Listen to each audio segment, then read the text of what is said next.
You may find this hard to believe, but I'm not in Malaysia anymore. I arrived back here in Carbondale, Pennsylvania yesterday afternoon at probably about 5 p.m. My trip, although was long, was also very pleasant, except for one long layover in Tokyo. I think I mentioned in a video previously about how I was able to use my AMEX points to get a good deal on a business seat on United from Kuala Lumpur to Avoca, which is my local airport here in Carbondale. It's the Wilkes-Barre-Scranton Airport. Anyhow, most of those flights, there were 3 flights in total. 2 of them were on ANA Airlines, which is a Japanese airline. And the final flight from Washington, D.C. to Avoca was on United. So I flew from Kuala Lumpur to Tokyo, which is about 6 hours, I think. Then there was a long 12-hour layover at Haneda Airport in Tokyo. And then I flew from there to Washington, D.C., 12 hours. And then I had about 3 hours in Washington and before the flight to Avoca. Haneda Airport, there are 2 airports in Tokyo, in case you didn't know already. One is Haneda, which is almost right in town. The other one is Narita, which is a long way off. Of the 2, I enjoy Haneda better. There are more services. It seems to be something about it is just more comfortable. I don't want to say cozy, but there are more places to sit and relax at Haneda than there are at Narita, which is, at least in my experience.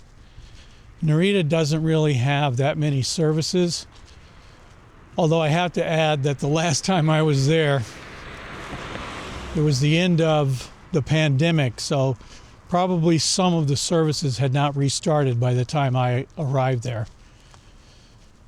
But anyway, I like Haneda better.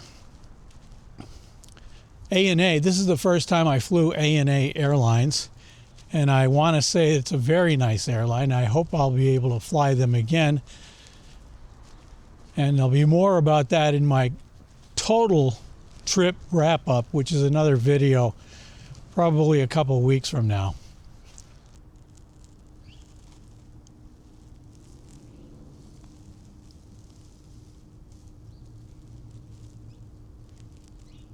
The only downside of flying through Tokyo to get to Washington is that you're flying west to east, which as far as jet lag is concerned is the absolute worst way you can do it. Flying east to west, you're tired because you're sitting down for a long time. But when you fly west to east, that's where I think jet lag got its start. Because not only are you sitting down for a long time, but you're flying against the Earth's rotation, which is where all the time distortion comes from in the first place. So I'm going to be feeling out of sorts, so to speak, for the next couple of days until everything gets back to normal. But one thing that is different is that you're awake at odd times.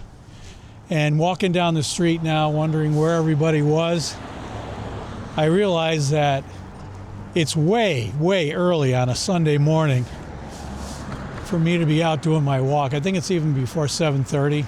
It's like between 7 and 7:30. So I'm up way early. I hope I'm off to the grocery store, really. And I hope it's open because there is nothing but half a jar of peanut butter at the house. And of course, a lot of coffee. Here's a fun fact that if you're not from Carbondale, you might not know this. But a UFO crashed here 50 years ago last month, and Carbondale just celebrated the Carbondalean Festival. I wasn't able to attend because I was in Kuala Lumpur at the time, but 50 years ago this year, a UFO crashed into a pond just on the outskirts of town. I made a video about it. You can look at that video by clicking up there, but please wait until this one's over. I'm relearning how to dress for the weather. It's -2, so I wasn't quite sure. I couldn't remember how many layers I used for that last year, but just to be on the safe side, I've got 3 layers. It seems to be doing a good job, but it's not really that windy, so that's a good thing. I would hate for my very first day to be back at my hometown to be a freezing cold one, making it unpleasant. You'll notice that I'm not in my Malaysian uniform.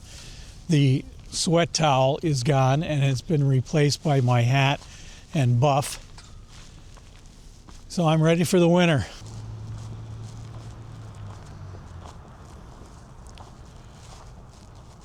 People always ask me, why did I leave Malaysia, which is a tropical equatorial country, just to come back to Pennsylvania in the wintertime? And I always tell them that because I have to stay in shape by shoveling snow. I missed the first snowstorm though. That happened a few weeks ago, which is where most of this snow came from, I guess. I haven't really been keeping track, but that first storm was really a doozy. Some areas, not in Carbondale, but some areas around here got up to 30 centimeters of snow. And I think that was in November, if I'm not mistaken. So that was an early snow that dumped a lot of it all at one time. This is going to be the end of the Malaysian content that I published on Wednesday or Thursday. And I'm just going to be going back to the one video a week that's published on Monday at 0 UTC. Depending on where you are, that's on Saturday or on Sunday or Monday morning. But this will be the last video on Thursday, mainly because I'm not in Malaysia anymore. However, as I just think about it, the Carbondale Dispatch will be recalled to life probably on Wednesday or Thursday for videos, because the Latour 24 videos don't finish up until mid to late January. So the Carbondale Dispatch is probably going to be revived on either Wednesday or Thursdays in place of, let's put it that way, the Malaysian videos. So check next week. If there is a video next week for the Carbondale Dispatch, this is about the time when you'll see it. I've got quite a long list of groceries to bring home today. Since I walk between here and my house, I have to concern myself with how much I actually buy, because there's only so much I can carry back. So even though my list is long, I'm going to have to be making 2 trips, probably one today and one in the next few days, because there's no way I can carry all of this stuff back home at one time. One of the good things about shopping for groceries at this time of the year, since I'm walking, I can now buy ice cream. If I bought it in the summer, it would be a mess by the time I got back to the house. Well, apparently I did go a little bit overboard, and my walk home is going to be more like a workout than just a grocery shopping walk. Okay, well, I've got everything packed, but there's no way I can continue making a video carrying 2 bags. So thanks for watching. I'll see you in the next one.